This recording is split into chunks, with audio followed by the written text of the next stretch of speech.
We want you to know that it doesn't matter where you are. You can put your boat in the stream any place. It doesn't matter. You might be putting your boat in the stream at sickness. You might be putting your boat in the stream at not enough money. You might be putting your boat in the stream at brink of a financial disaster or brink of a marital disruption. You could be putting your boat in the stream with physical sickness that you are experiencing or your awareness of someone else. In other words, there are all kinds of reasons that you feel the way you do. Wherever you're putting your boat in the stream, it does not matter, because in every single case, the stream is moving toward the improvement that you seek. The stream is moving toward the solution to the problem. It's moving toward the answer to the question. It's moving to the becoming of who you are. The stream is undeniable. It is always moving, and it won't stop moving toward that which you are. So it doesn't matter where you are. In fact, we think it is very helpful to realize that you are where you are relative to any subject of importance to you. And if you can sort of make peace with where you are, there's this thing that happens to you as you put your boat in the stream mentally. If you say, all right, the stream is flowing and it's going to be all right, there is an automatic releasing of resistance and a turning and moving toward improvement. But if you put your boat in the stream with the attitude, I'm not where I should be, you automatically turn upstream. If you put your boat in the stream and say, I should have known better, upstream you go. I should do better, upstream you go. Even if you put your boat in the stream and you say, I'm going to try really hard, upstream you go. Feel the difference between, I have a sickness and I'm going to find a way to heal myself, upstream, upstream, upstream, and I am where I am. My physical body isn't where I want it to be, but it's going to get better. Or I am where I am, and I want things to be better. Feel the difference between, I'm going to make this happen, upstream, and I'm going to allow the resources of the universe to help me work this out, downstream. It does not matter where anyone is relative to anything that they want, because these things are always true. Everything that you are living has caused you to ask for more, and that more is already accomplished vibrationally. You just got to chill out. You just got to relax. You just got to let go. You've just got to stop trying so hard. You've just got to stop defending why you want it by explaining how bad it is without it. Every time you're justifying or defending or rationalizing, you're pointing upstream. Even Esther, with all that she hears from us, sometimes will get stuck on the rightness of an issue rather than how the thought she's thinking feels. She'll say, oh, come on, Abraham, you got to give me this one. You know I'm right. You know that what happened here was wrong. You know that that should not have been that way. And we say, we're sure you could poll most of the world and much of the world would agree with you. Maybe even more would agree with you than would disagree with you. Maybe almost all would agree with you, but it doesn't make any difference. Rightness is not the issue. Alignment is the issue. And every time you push against anything, you are depriving yourself of what you want. There is a war against cancer, a war against drugs, a war against terrorism, a war against poverty, a war against,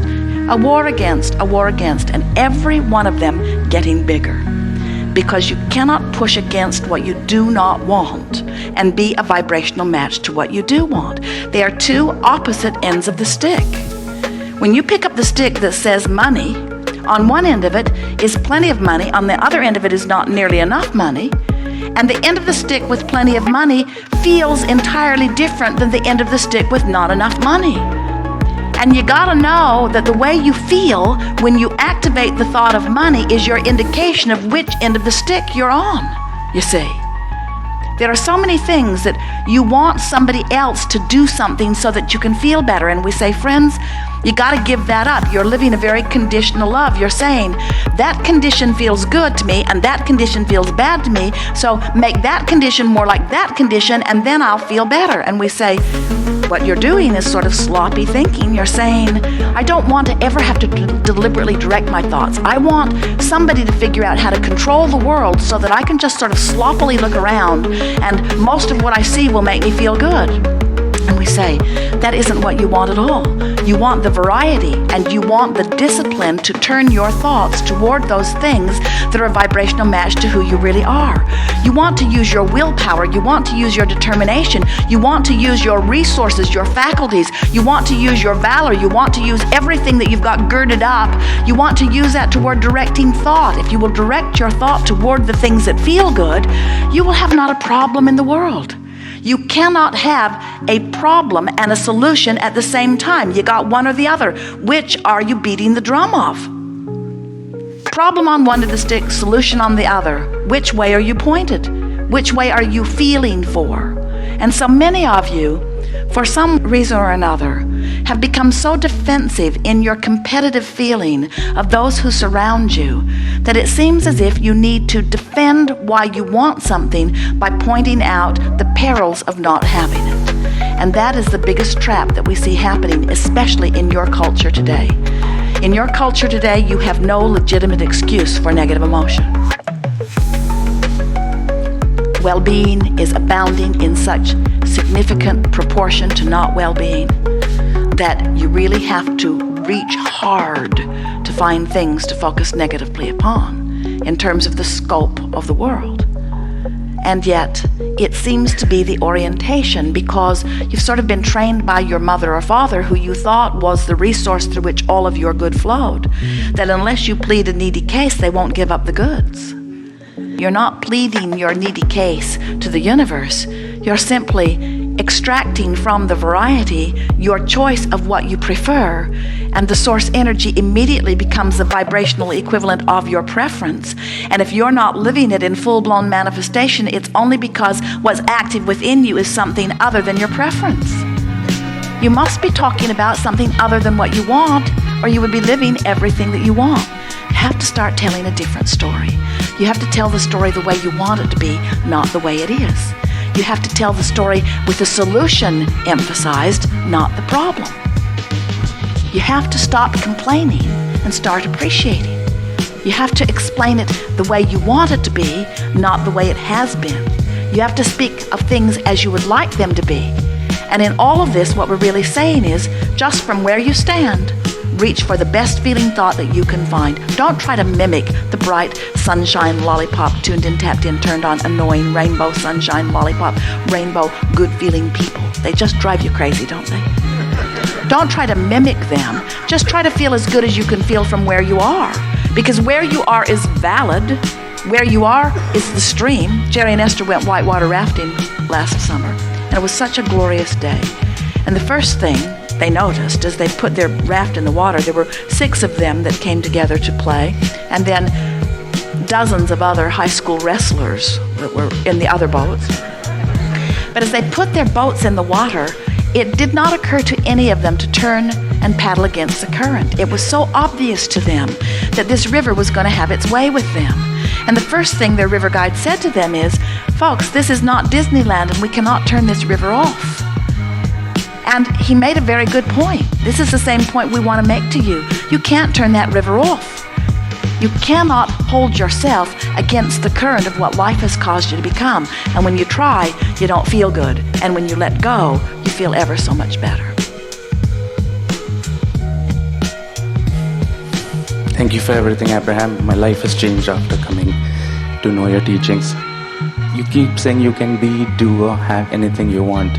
If this environment has the wherewithal to inspire a desire within you, this environment has the wherewithal to deliver it to you. No exceptions. Can you give us a rampage of invincibility so that I feel invincible?